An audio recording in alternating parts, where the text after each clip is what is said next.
You're a busy professional. You don't have time for fluff. You need strategies that work, and you need them fast.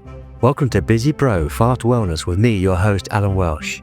We're here to give you science-backed hacks and actionable tips to boost your focus, minimize friction, and maximize your results. Less time, more impact. It's time to get well, stay strong, and thrive. Let's get to it. All right. Hello and welcome back to Busy Pro Fast Wellness. I'm your host Alan Welsh, and today I'm joined by Tarek Michael Chuja. I'm not sure about the pronunciation of the last bit there, but he is the co-founder of the Functional Training Institute and the host of the Purpose Driven Movement podcast. Tarek's particularly well known for helping fitness leaders and everyday people unlock efficient functional training that actually fits into their lives. So, if you've ever wondered about how to train smarter, move with a purpose, and stay motivated when time is tight, this episode is for you. Tarek, it's a real pleasure to have you on the pod. Thanks so much for joining me this morning. Well, for me anyway, in France.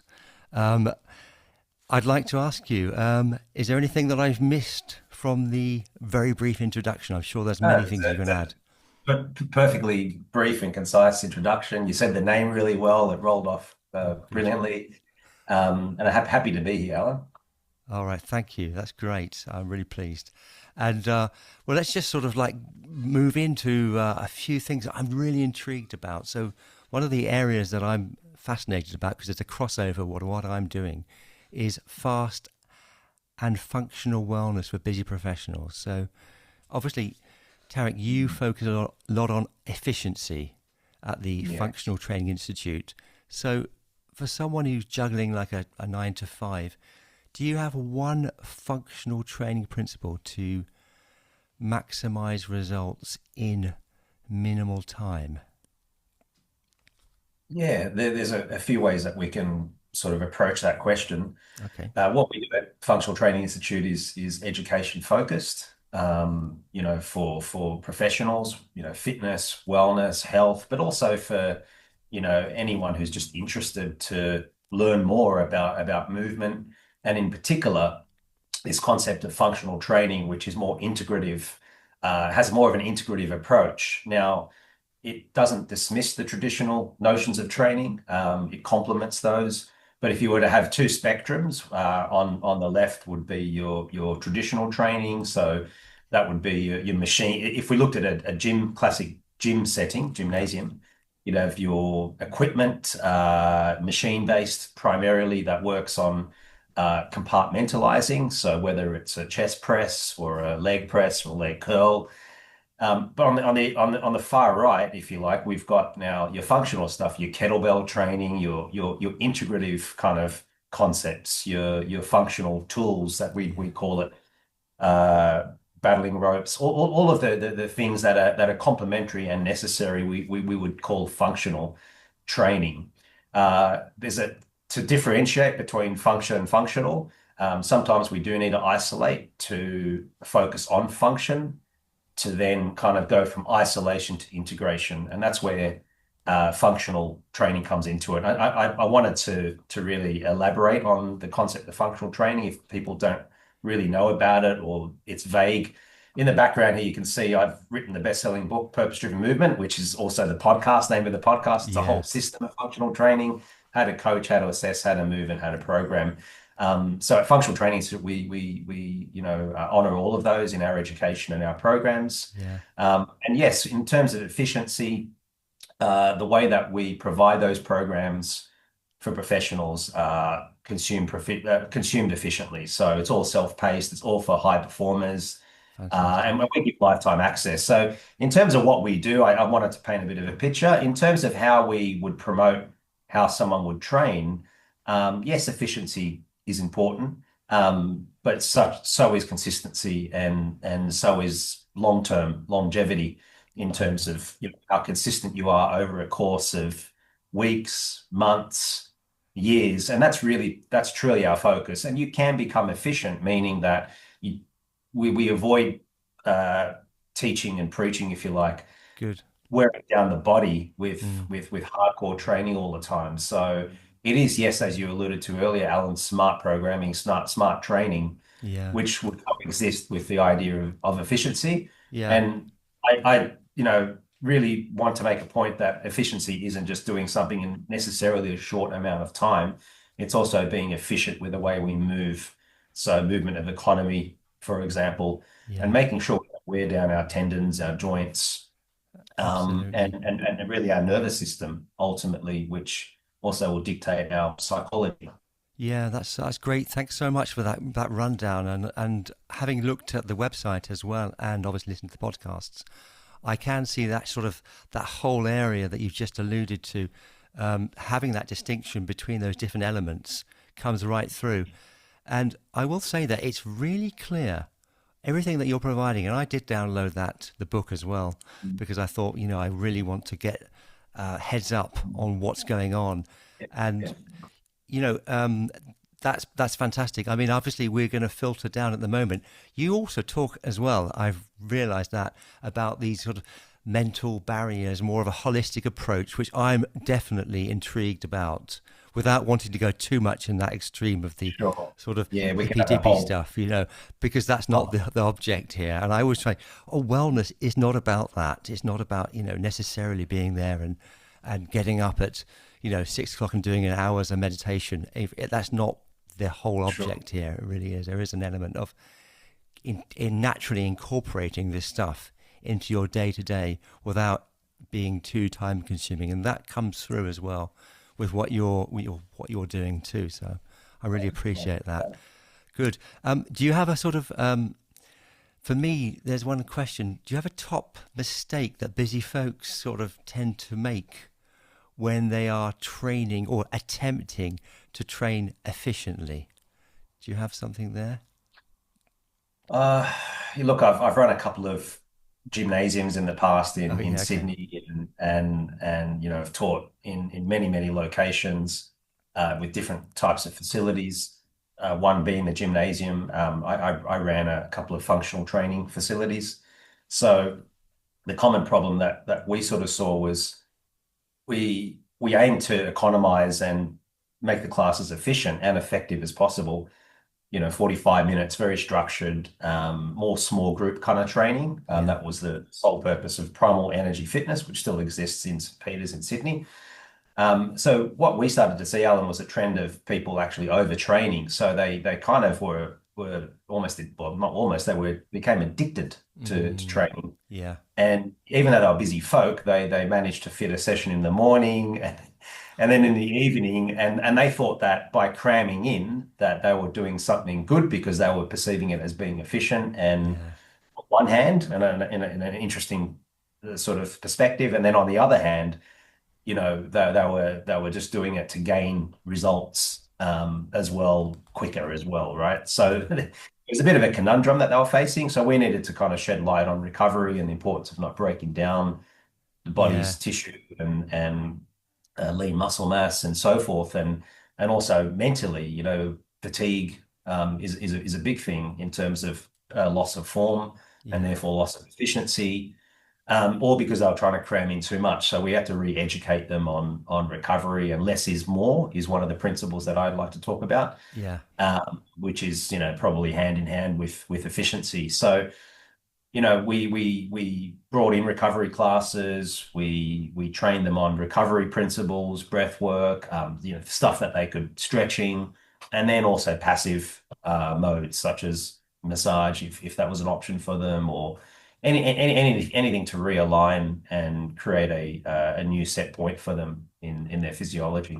yeah. Fantastic. Because that is one of the main concerns I guess many people do have, is overdoing stuff, and then obviously being having to deal with injuries in the long term because they put too much in to. And I guess the idea of recovery is really fundamental in anything, having that Yeah, knowledge that you really do need to have those periods when you are resting and resetting so that you can optimize your health in the long term.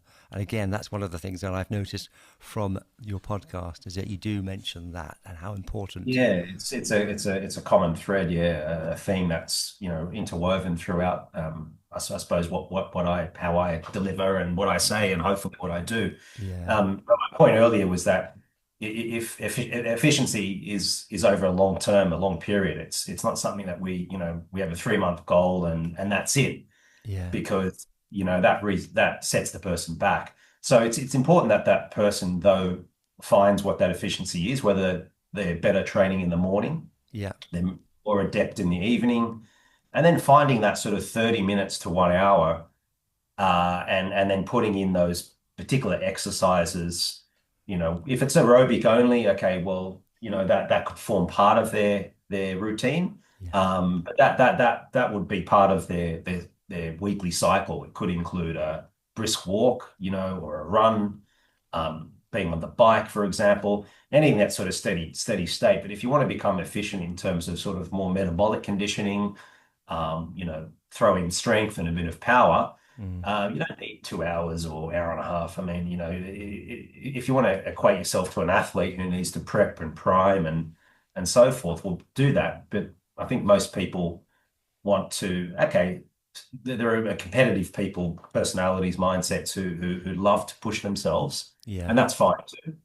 But just sort of be a bit judicious in your decision making to enter into activities that might break and wear you down. Not to say don't do them, but preparation is really important. Whether that's recreational or sporting and Alan, that's what it is. Because otherwise, if there's a setback or an injury, where's efficiency in all of that, right?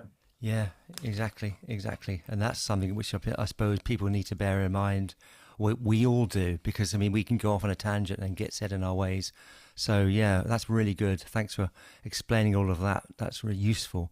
And there is an idea here that I keep on asking different people, and it's like this concept of if you're stuck at your desk all day, is there a 5 minute reset routine that people could squeeze in between tasks? That's Most definitely. I mean, here am I seated, and I think yourself too. And yeah, I don't sit down for long periods, and whether it be 30 minutes, 45, it's cultivating awareness too. Like if I'm like this and talking to you, and like yeah, that becomes a habit over time. So it becomes a dysfunctional posture, and we become aware of that, right? And yeah, so that 5 minutes, again, this is anecdotal, it's experiential. I've discussed this with many other people, high performers, etc. So there's no hard and fast research on what I'm about to share. So just point number one. okay, Point number two, it's direct experience, meaning you need to try it. If that's what, because if I say something, oh yeah, it's a good idea. Well, okay, it's not just about being a good idea. So try this. First 5 minutes, avoid your phone, meaning checking messages, and because that wakens up the stress response far too soon, meaning you get into a certain mode, yeah, and that mode becomes more urgent. I need to check what that email is about or what that message is about. Obviously, if it's an emergency, that's a different story. But a lot of times, we make things more urgent and turn it into an emergency than it needs to, right? So, notwithstanding real emergencies, just avoid the phone. If you haven't got into a morning routine or anything of that nature, try that. Just avoid the phone and then do a light stretch or a walk. yeah, That walk can be 5 minutes. And then lo and behold, you can build that up so that it becomes, 10 minutes, 15, 20, and sort of have that as your sacred time. And, we talk about high performers, whether you've got, children, grandchildren, you're juggling pets, and you've got all these things. Just find that space and yeah, build it up to at least 30 minutes of your own uninterrupted time. And if that means getting up a little earlier, try that, because, and then guess what? That really sets up the rest of the day and gets you into that frame of mind to tackle the stresses and all of those things to begin the yeah, day. That would be one example, Alan, of a 5-minute routine, and then you can become more specific around that. So I've got at least 30-minute sort of formula, and that includes stretching, breath work, meditation. Whether you're faith-based, I'll say a prayer. So Yeah. anything like that to kind of connect from my perspective with God or the divine, Yeah. and kind of have that time to oneself and being able to can disconnect from everything that's Yeah. busyness, Yeah. that's No, I technology. love all of this. I really do. This is So something that's an which, example again. Yeah. no, it's something which it keeps on sort of cropping up, and I'm starting to utilize. Well, I have been for getting on for a year now, and I've noticed the great difference in my own peace of mind as well. Yeah. And it doesn't have to. I mean, I started off being quite drastic with this at the beginning. I was reading a book by Robin Sharma, and it was sort of the 5 a.m. club, and I was like going full hog to Yeah. the 5 a.m. and getting up, which really I've decided to not to follow that to that extreme anymore. So now what I'm doing is just getting up slightly. You can do that by 15 minutes, 20 Yeah. minutes. You can build it up to get up slightly earlier, and that time that you can have for yourself to reflect, to do those simple tasks, those simple movement tasks, whether that be a short walk or a few morning exercises, stretches, or Yeah. whatever, is really, it does set you up for the day. So It, yeah, I would it, agree with it you on that does. totally. Yeah. And I make a point on that, Alan, is that, there are people that are professing some good stuff out there, but it still doesn't point to the fact that we're all individual, but there's key differences. And that means maybe someone's not a morning person. So the formula is not 5 a.m. It's Yeah, another 8 a.m. It's 10 a.m.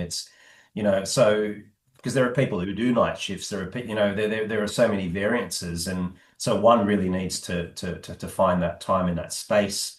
yeah, And okay, you can get inspired by Sharmas of the world or others, yeah, including what I'm saying, but ultimately you need to take control and try something. And then what I would say is whether you use a diary like I do, yeah, I do. just a tracker. So in the morning I have a non-negotiable. This becomes my non-negotiable. And I put my morning flow, and it includes walking the dogs, it includes connecting in different ways. And then I'll kind of, for me, I'm very task focused. So I'll tick it off. And then at the end of the Yeah, week, I'll go, okay, my habit tracker is, I aim to do that at least 6 times. One day of the week, I'm sort of relaxed. I like to sleep in and have no alarm. Although I don't need the alarm to wake up these days. no, I just wake up naturally, yeah, put it on just in case. So just track it though. So just track it. And start with well, 5 minutes and just let it be organic, Don't yeah, like, of that's course, one thing that, from your point, that I used to do was try to follow strict formulas, and I put too much in and on, right? I'm a bit of a taskmaster unto myself, and yeah, I thought, no, this isn't working. I became a bit anxious and really unhappy when I couldn't quite finish the routine or formula. yeah, So make it a habit, a high performance habit, rather than just something that, oh, I've got to do this again. yeah, And then note the difference. Note the difference in your physiology. Like, how do you feel after that 5 minutes, after that 10 minutes? mm, And I can tell you, it makes a world of difference. It's something that I always go back to, whether yeah, I've done travels for work or whatever else. I'm drawn back yeah. to that reconnection. Oh, that's brilliant. And I'm so excited that you mentioned these things, especially the idea of, well, one of the things you mentioned, the journal or the habit tracker. And I've never in my entire life until about 2 months ago been into data, tracking Mm. anything like that. It's just something which I think, oh, I'm never going to do that. But I've started doing it myself, but on a piece of Okay. paper. And this is just one day there. And I'm just showing Yeah. people that are Perfect. listening, they won't see this, but it's got all the data for everything. But just it takes me literally 30 seconds to fill out these little boxes, and I wouldn't want to do anything that's arduous. So that could be, just to give some examples here, it will be food, it will be morning exercise, family, friends, social, piano, trumpet, because these are important things to me to practice, and also my relationship with my wife, that comes up there. That always gets a pretty high score, I have to say. That's important. Right. So these things, they are, for me, though, I mean, never data in my life. I've always thought that was for geeks, Yeah. but it really does help just to have that, because then you have a kind of a focus. One of the things is alcohol, because I've had issues in that. I've been open about that in the past, not for the last 3 years, but I was drinking far too much. So that now I'm tracking, anything with alcohol. I drink very, very little now compared to what I would drink in the past. So that's Yeah, up there as well. So yeah, yeah, all that's of those serving you, things. right? You always got to ask, how does this serve you? And that data becomes part of that sort of meaningful process. Yeah, exactly. Exactly. That's great. And great, thanks. So, what I'd also look at this idea of mindset and performance habits. So, because you talk a lot about purpose-driven movement.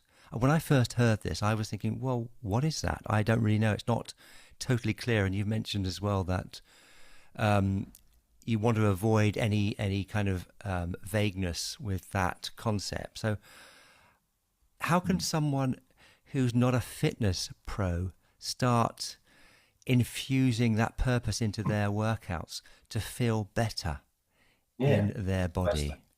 Yeah, sure. Yeah, look, we're discussing these high performance habits, routines that one might desire to inculcate into their everyday life. And so that's the idea. What's your purpose-driven morning habit? Your purpose-driven. So the idea is that purpose-driven then becomes a precedent, right, for whatever it is. In this case, we talk about movement. And so when we're purpose-driven, meaning that, the exercises that we choose have a purpose yeah, behind the program that we're doing, the setting, the environment. If we decide to go to the beach or the park or the woodlands and do a trek or go for a swim in the ocean or the lake or wherever, or go to classically to a gym, well, there's purpose-driven movement behind that. What is yeah. what is the purpose behind what you're doing? And it doesn't mean that, okay, I suppose it does not necessitate that you need data for every single thing that you're undertaking or doing. No, of course It's not. ultimately enjoying that process, that activity, but which adds purpose to one's life. So Mm, you can get a lot more what do you call it? Particular or minutia with it, meaning yeah, that, okay, if you are a coach or you really want to become analytical, then the purpose driven will become a little bit more microscopic, a little bit more zoomed in. yeah. So, the details of what you're doing, the data, the how many times a day, and okay, and that's fine, and that serves some people. Keep doing that. But for others, that might not be as important because they just enjoy it and they know the benefits and they feel better and when they don't do it, they don't feel as good. So what's the ultimate purpose? It could be that someone's focusing in on a recreational activity that could be a marathon ultimately, or it could be becoming a better rock climber. So if it's a recreational sport, becoming better at football. Yeah. Okay, well, how do we then incorporate purpose-driven activities to help facilitate and foster better outcomes for that particular activity or sport? Okay. That another perspective behind it. Yeah, yeah, good. I mean, it is important to realize that, you mentioned as well, I think, before about the why as well. Why Yeah. you would do this? What is the long-term outcome in your mentality? I suppose would that play into that idea? Because I mean, would you like to sort of shed a bit more information on that for listeners that haven't listened to your podcasts? The ultimate Yeah. why in pursuing these types of things. Yeah. I mean, there could be an ultimate outcome, or it could just be that the reason that you undertake an activity is the why could be recreational to hang with people. So Yeah, you've got a communal element and that could be the ultimate why. Even though there are other good, pardon me, other good byproducts. One getting fitter, getting stronger, for example, getting more proficient or more skilled at that activity. But the ultimate why could be just to hang out with people yeah, and have that emotional side. The other why could be that someone prefers to switch off and they're busy at work and all of these things, so they put their headphones on and headset and bash out some weights. yeah, And I've known many people who find that meditative. They find it just amazing for them, and I go kudos to you. So you need to find your why, whether that's, bashing weights, pushing weights in the gym, whether it's hanging out doing a group training class. So some people might be inclined and that becomes their why, becomes yeah, more community based. and knowing that they're getting the benefit. So, the psychological and the physiological stuff intertwine here. Yeah. They can't be disconnected, and they'll affect each other. So that sort of hopefully that clarifies that, Alan, Yeah, is sure. one pursuit Absolutely. of the why Yeah. um, becomes a way for not just escapism. I don't want to become reductionist in why someone would put the headsets on and go for a jog. I often wondered when you're out in nature, like, I'm not going there to judge people and say, okay, well, just hear the birds or Yeah. because each to their own, and it could be a good valid reason, and so yeah, that hopefully answers. No, no, it does. It totally does. There was a couple of points there. One is the idea that, I've noticed that, for example, myself, there are times when your moods are different. So therefore, you are going to approach any particular exercise or activity in a different way. So there are times when maybe I will want to listen to some music and when I'm out, but more often than not, if I'm in nature, then I probably won't, because as you say, I become more aware of the auditory senses, and especially for me, it's auditory is probably more important than visual to a large extent. So that's more powerful for me when I do any kind of reset, which is like a couple of minutes with a very quick visualization or a meditation things. I'll probably listen more to what's going on in the distance, a long way or short way. So, but there are times when you just feel, your moods change. So therefore, I think the idea that you can just go and follow how you're feeling at that moment. So maybe music or a podcast, would serve you better at that particular point. There was one thing though, that all of those that you mentioned, one of the things that has cropped up in your podcast, and I sort of was hoping you might say, was about the age thing, about how you're going to be in the future, the why when you want to be playing with your children or going Ah, out and having. yeah, sure. That was Yeah. the thing that I was sort of, God, Tarek mentioned that. That's what I call the ultimate legacy. Yeah. So Yeah, one's ultimate sort of legacy, like what do they want to leave behind, and that's yeah. where ultimate mission comes into it, and all of those good things. So um, I'm just trying to rattle off an author. It will come to me. Um, yeah, and so the idea is, yes, to ultimately, and that's I did allude to it earlier on around longevity. So thinking Yes, about yes, you did. longevity and like however, many wonderful years that we have on this earth Yeah, is to kind of still be healthy in mind, body, and spirit, yeah, and be able to do some of the things that we did, for example, in our younger years, if we look back, or if we're young at the moment in this present time and listening to this, to go, well, try not to take it for granted, but don't sort of stress yourself or be anxious about kind of aging, because we can age well. We really. yeah. No, absolutely. It's one of those topics. I guess. Yeah, you mentioned the longevity earlier on, but I suppose for me, it's something that I'm very, very aware of is the finitude of life, and I do think about that, but not in a negative way, in a positive way, because Sure. I know that on average we're supposed to have 80 years, and so if you look at where you are on that trajectory, we're all at different places, and people are like, oh, I'm in my 50s, and then well, you technically speaking, I'm only 25 years left, but that's not a negative thing to do. It's like, well, I want to take advantage of every day, and that's a lot of days in that. If you take that as a benchmark, and obviously the things that you're doing, and to some extent the things that I'm trying to transmit with what I'm doing as well, is about that quality of life in the long term, but just planting the seeds at this time Yeah. in order to allow that longevity in the future. And that comes flowing through with everything that you talk about anyway. If you listen No, to your podcast or you you yeah. know you Appreciate investigate that. your Yeah, work, and that's I can see that, and I feel that's um, a key message. yeah, you're right, Alan. Thank you for sharing that. And it's it is looking at it through a particular lens, Yeah, whilst like being present though. Like I talk a lot about being present, and if we're present in this conversation we're having, it will be much more powerful than if my mind's elsewhere or in the past or in the future. Yeah. So to try to be anchored into the present moment is helpful, whilst kind of, yes, occasionally thinking about, as Stephen Covey would say, think end in mind, which is habit one. And Okay. so he talks about the concept of thinking about your funeral, like what would people be saying about you, who would be showing up at your funeral, Yeah. what are the types, what will be on your epitaph, and so forth. And that's powerful. That kind of is exciting in a sense, right? To like, if you then have a picture of that, but then not be anxious about that, Yeah. as you put it.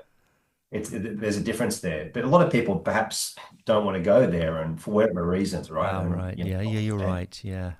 trauma, fear, phobia, but actually facing that is liberating, I think. It is totally and utterly, and I've had conversations with various people, including family members, about, you know, uh, our finitude, and I've got, I know, I think I've got no qualms about it whatsoever. I'm very much at peace with that. And that's not because of any religious connotation at all. It's just that I just want to take advantage of the time that I have because it is so ridiculously short, the And time that we it's have on this earth. Yeah. So why And not? if Why you not? exactly, Alan, if you're interested in many things and you're growing, it definitely is that way. Yeah, But I think, and again, this is my belief and my own experiences rather than trying to shove it down people's throats, is yes, there's a finitude in terms of our fleshly existence, but there's this consciousness, that transcends and will continue on in whatever form that is, and so I think we keep that legacy for the next realm or the next chapter or however you want to term it, yeah, to actually leave a lasting legacy and an imprint and impact generations to come, whilst moving on to the next stage, and whatever belief system one has around that. I think there's a beautiful purpose to how life is created, and yeah. uh, and so we honor what we have and do in this life, Exactly, exactly. rather than thinking about doing good things because you want to have a better life in the next life. It's Oh you know no, I mean t- that's not that's totally different paradigms. totally different. Yeah, yeah. No, that's so true. Great. Well, thanks very much. We're sort of going off. Which is fine. It's really, really enjoyable to talk about this stuff as well. But there's one thing that I wanted to ask you about was about high performing coaches because they often have key rituals. And that's something I don't know anything about. And so, what's one mindset shift or daily habit that helps people stay active for the long haul? At mindset shift or key rituals. I don't know if you know anything about this or you can shed some light on that because, I think I alluded to it somewhat. I think the habit formation, I okay. would say, argue, is Yeah. a is a manifestation of that. So Yeah. rituals, um, yeah, I mean, the rituals before, for me, for example, before running an event, a workshop, I'll have rituals. I'll anchor myself into my values, into the present moment, Yeah. and that would be ritual for me to get ready for that event, whether I'm Yeah. teaching or before a podcast. So that's kind of, again, being ritualistic could mean a multitude of things for different people. But I think not checking the phone, as I said, early in the morning, and then going for your set walk or whatever it could be, Mm. you're forming habits, which are kind of like, I think, are synonymous with rituals. Yeah. Um, Totally. Yeah. and that's what I would say about that. Now, I'll have it throughout the day, so I'll make sure that I stop and after this podcast, get up, stretch, move away from the screen and the phone for Yeah. a few minutes, interact with the dogs, for example, um, and get some fresh air, get some sunlight. We have plenty of that here in Thailand. Yeah. And so I make a habit or a ritual of that, and that could be 5 minutes, it could be 10, but it becomes part and parcel of the whole daily ritual. Yeah. Yeah. I guess once you've been doing these sorts of things over and over again, just becomes so matter of fact. It becomes part ingrained into everything that you're doing. So you sort of take it for granted. And one of the things I've noticed is that some of the stuff which, you, I, and many other people might just be natural to us might not be for other people. So even though I think sometimes it's good to have repetition. As a jazz trumpet player learning jazz, I would learn all this stuff, and then I would just keep need to revisit it all the time. And you think, I've got that, I've mastered that, and then of course you think, I need to do those exercises, those chromatic enclosures again and again, or I need to be reminded of the importance of a certain type of mentality when you're soloing.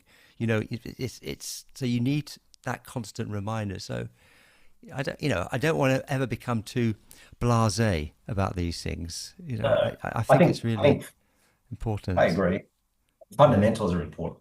So whether it's your movement practice, whether it's your musical practice, having fundamentals, and making sure that you always perhaps go back to those fundamentals. yeah, It need not always be extravagant, and from a movement perspective, to be fancy or try, variation and novel things that there's a time and place perhaps for that, but it's always the fundamentals. yeah, And that's what I go back to that to get me anchored into that ritual or routine, yeah. and always be reminded if I am feeling a little down, or we're human beings, Of and so then course. when there are downs, then I can still push through. I may have a little less energy, but that's more less than often. So, you Yeah. know, No, and that's something I've listened to as well about this concept of energy. That's definitely an important factor because there are days, and you said this yourself, there are days when we are feeling low on energy, but we can still just do these same things, but do them minimally, do them just like pay homage to those tiny little right. exercises. But I think you've mentioned active recovery. So as opposed to doing anything which might be strenuous or physical, you just go for a gentle walk, and that's an active recovery in itself. And that's Yeah. really, it's great to flip it in your mind so you can make everything accessible. So thanks for because I'm gleaning all this stuff from you guys. I don't necessarily go to the great gurus who you alluded to earlier on. I'm not going to go to the Blooms and the Robbins and uh, the Sharmas of this world, but I will. There's so much great information out there that you can I glean from agree. so many different sources. And as one of your guests recently, wonderful on muscular stuff, I didn't know anything about this. He was talking about he doesn't actually invent anything himself, but he repackages it himself. I'm sorry, the name Dave. That's Dave Leo. Yeah, Yeah, Dave Leo. really great guest, fantastic. And I think I want to go and listen to that previous podcast of his because I Yeah, listened to the last one. It was just it was brilliant. yeah, Yeah, no, that's right. And that's it. If you're humble enough, it's like, well, everyone, you stand on the shoulders of giants, right? So it kind of so that continues. So long may it continue. Yeah. yeah, exactly. And it's brilliant. So one of the other areas I'd like to look at is the lessons because you have worked with coaching professionals. And that's something where I was like, wow, this guy's actually working with these top elite athletes, etc. So, as you've mentored all these top fitness leaders, what's one coaching principle busy professionals, everyday professionals can steal to stay motivated and to avoid burnout? Yeah, it's interesting. So if you're, you're busy at work and you've got, a family life and all of these things going on, um, it's again, like I said earlier, is finding that space to train for that half an hour to Yeah, 1 hour and block it. So that becomes your non-negotiable and find your setting, that meaning that, okay, if it's a few times a week and you prefer, outdoors, we'll find a place where you can train outdoors at a park. There are different environments that will help yeah, one person to be motivated. If it's not in a gymnasium, well, perhaps may need to find a space, the environment Yeah. that can foster care, that can foster trust, guidance. There's very good coaches out there, and that may be what you need. For Yeah. others, it's like, I don't need that. I just want to put the headphones on, or just go and do my workout, and it doesn't matter where they are. But I think that would be something to say, or if it's recreation and you prefer to kind of revolve it around a specific goal, whether it's tennis or sport based, Yeah. whether it's to go on a bushwalk or a hike or something of that nature. That could then also have the social element to it, because there's a social, psychosocial kind Yeah. of to all of this as well. So there are these different dynamics, and that's dictated by the environment and the place that we choose. So just choose that wisely.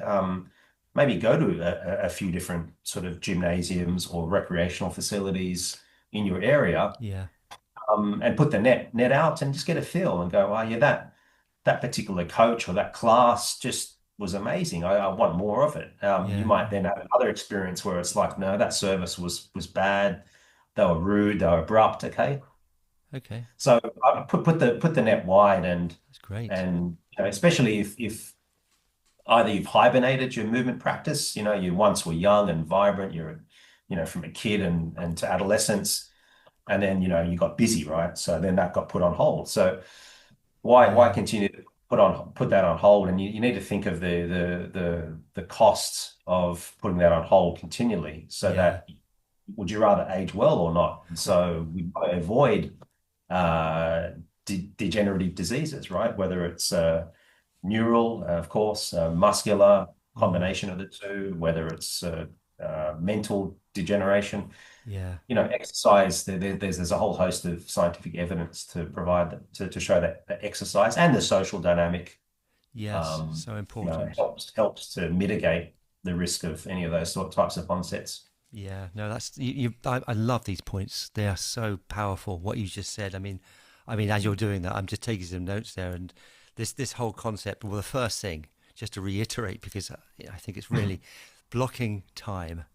In your, I use a paper. I like paper. I'm a traditional man, Too. and I just have a calendar, big paper calendar, and I block times, that are important to me. So that could be, that little session, that exercise, or that cycle ride, or that bit of trumpet practice. These are my non-negotiables. So that's wonderful. And also casting the net as wide as possible, and then filtering that down so that you find the best options within that. And one of the things that I neglected, because I've never really, I'll be honest with you, I've not been a sort of gymnasium man, which sounds a bit odd, because I've done a lot of my stuff from my running training, my cycling, and just being out in nature and playing tennis, those sorts of things. I have been to the odd gym. If it rains, which doesn't do very often in Valencia, I will use a local gym, But I've noticed there are all these wonderful places outside. We've got a very green area in Valencia, Spain. So you go down the park, and you've got these recreational areas which have got things that you can do exercise with, pull-ups, chin-ups, those types of things, with bars, etc. And I always think I must use those. Why not? Why not go and do? Right. And I haven't, but they are accessible to everybody. And many people, well, if they're like me, like idiots, will just not notice them as they pass them. But they are there to be used and to be taken advantage of. What So I was sharing earlier in Sydney too, where I'm from, there are a lot of park spaces and these type of outdoor gym setups that yeah, councils, they do better than others, and plenty of beaches, for example, in Sydney. So I had access to that. So you need to find what you have access to. exactly, and not Uh, just ignore it. Just yeah, ultimately, and that's where the awareness comes into it, Alan. So yeah, that's where you cast that net a bit wider and think, don't box yourself into, like, literally and metaphorically, into a gym or a small space. yeah. That could serve you and continue to do that. But, maybe there are some other things that will prompt more interest and excitement and spark Yeah, greater motivation, perhaps. Yeah. yeah, for sure, for sure.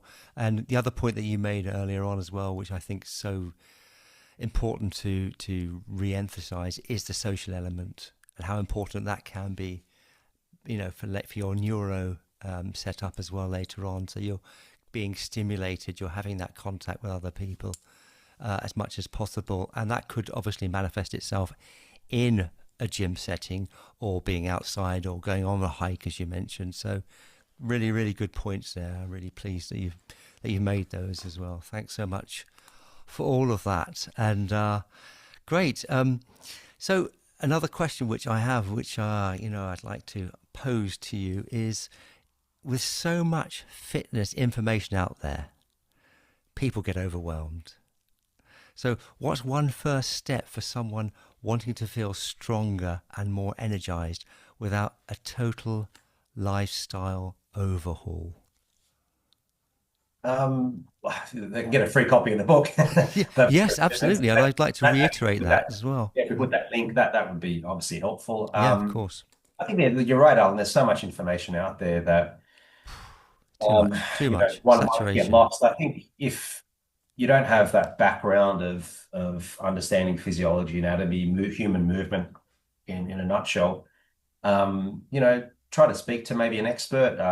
Go and talk to a trainer, someone who's reputable, and just learn a little bit. I mean, early days when I was a teenager, I'd learn a lot by being coached by other people who were professionals. Whether it was in football or other sports or in the gymnasium. I learned a truckload from even paying for services like this. Yeah.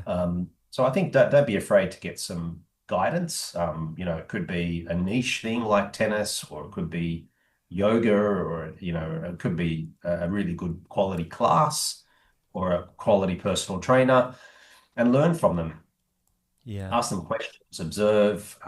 Normally, if they're good, again, they'll guide you into the right direction in terms of what research this, or look this article up, or and some people are a bit more varied in the way that they want to consume information. If you're a bit more info heavy, again, it's just wading through that swamp. Sometimes you can't really see what's down there, and you need to kind of almost guess sometimes. But we offer a pretty good channel. The Functional Training Institute YouTube channel has like hundreds and hundreds of videos. If you're wanting to learn technique around the kettlebell swing or battling rope, Yeah. and understand the functional training elements, we provide endless free video content.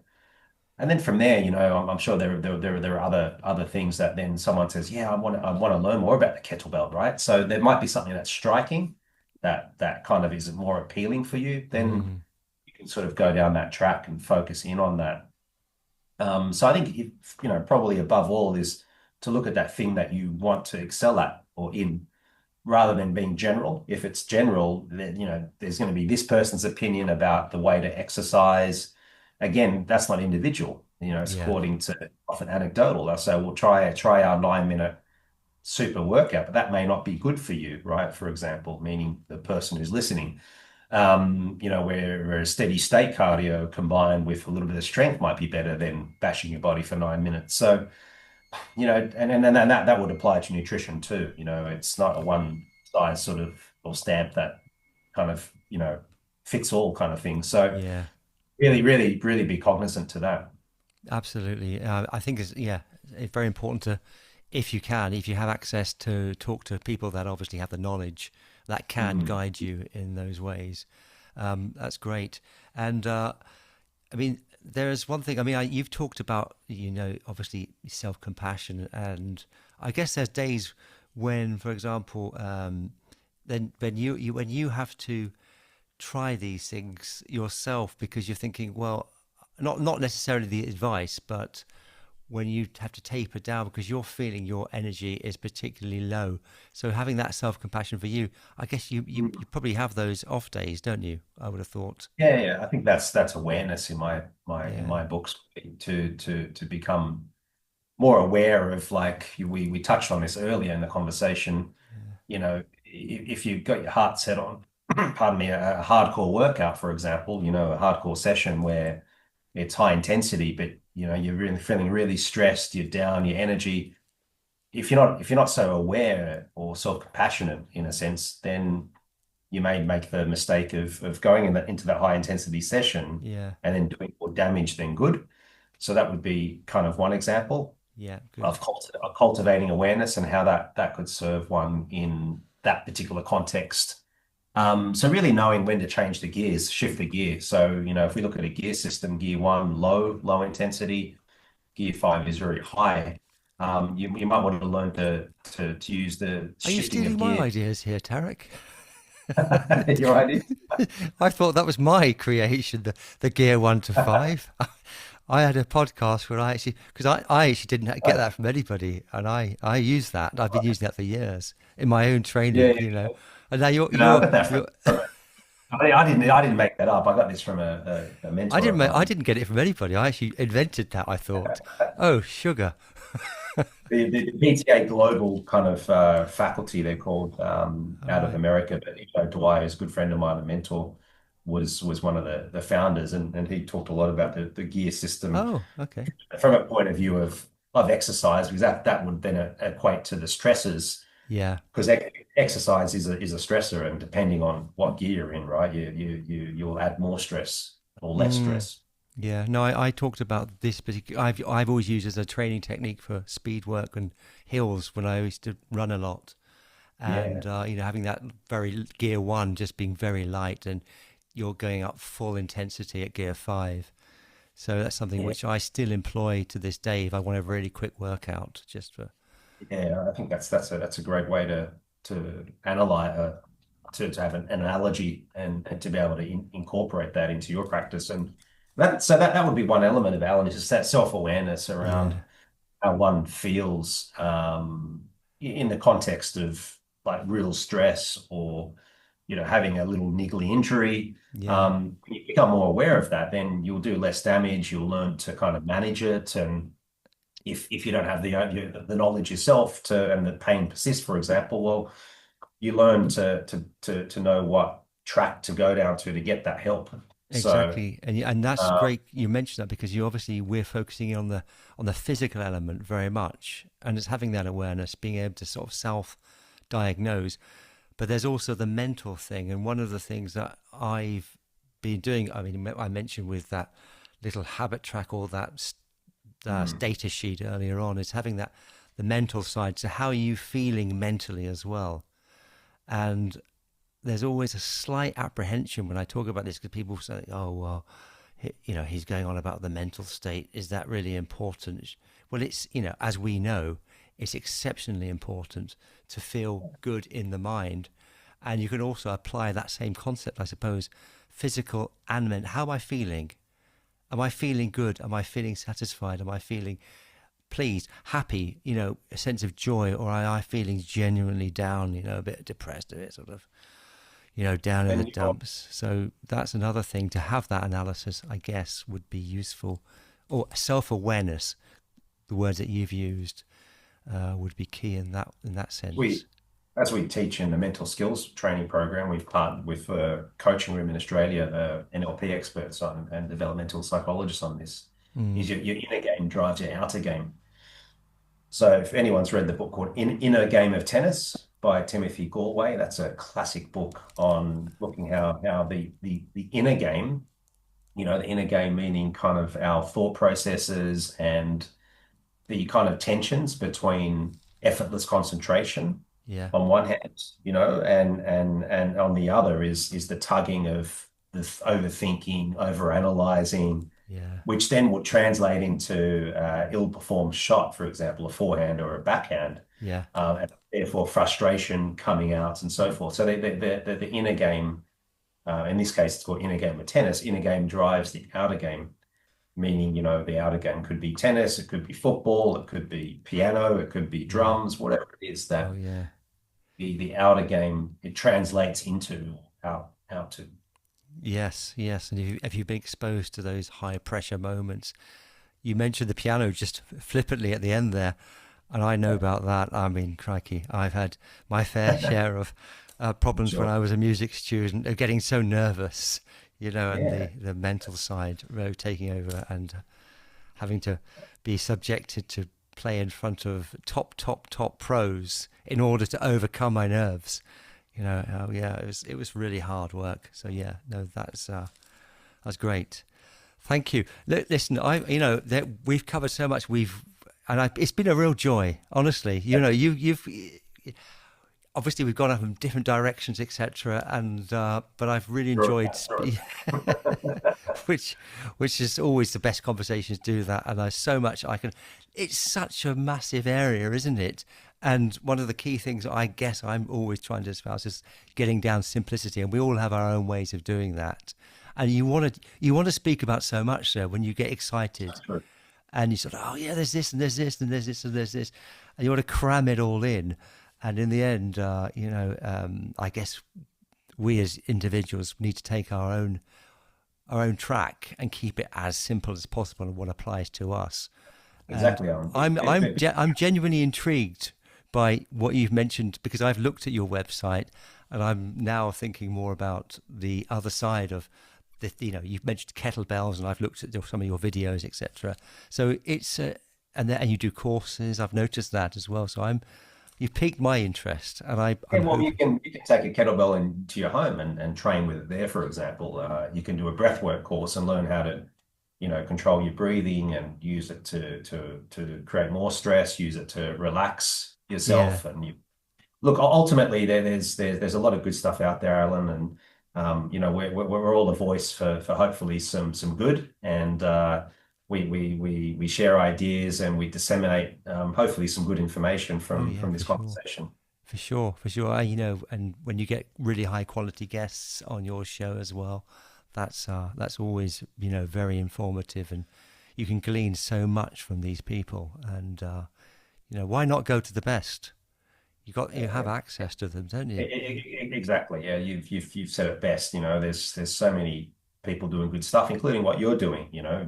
Really being a conduit for these conversations for people to freely access. And as I've stated earlier, if people want to check out www.functionaltraininginstitute.com or FTI Global on LinkedIn, Instagram, the YouTube channel, Functional Training Institute. We've got plenty of free stuff. That's good stuff that, hopefully might be a game changer for someone. And if someone wants to go more deep, of course, we've got education around different methods, from mental skills to breath work to movement restoration, recovery, functional training. You have a great array of different services there, don't you? You really do. And obviously, I'll drop all of that in the show notes. I'll drop as much as I possibly can. If there's anything in particular, I mean, obviously, I'll go to the usual platforms anyway, but if there's anything else, please share it with me in an email. I'll put that into the show notes as well, Tarek. Yeah, most definitely. And if people want to reach out to me, I'm on Facebook or probably LinkedIn under Tarek Michael Chuja. So they can follow me there. So I don't hide. I respond. You're more of a LinkedIn man, are you? Because I am as well. I'm not massive on anything else, but on LinkedIn I try to do things. So I just out of necessity or across socials, but I try to minimize that. Otherwise, Tarek, Tarek at functionaltraininginstitute.com. Okay. Usually I check the emails regularly, of course, and so I can be contacted through email too. Okay, great. Well, that's brilliant. So thanks so much, Tarek. I've really appreciated everything and your time. Absolutely wonderful that you would come along and speak on my humble pod. And I really appreciate it. So thanks for facilitating the chat. Yeah. Good. I shall bid you farewell, and all the listeners out there, you know where you can get in contact with Tarek, and I'll drop everything in the show notes anyway. So thanks very much, Tarek. Goodbye for now. Goodbye. Thanks, Alan. Bye.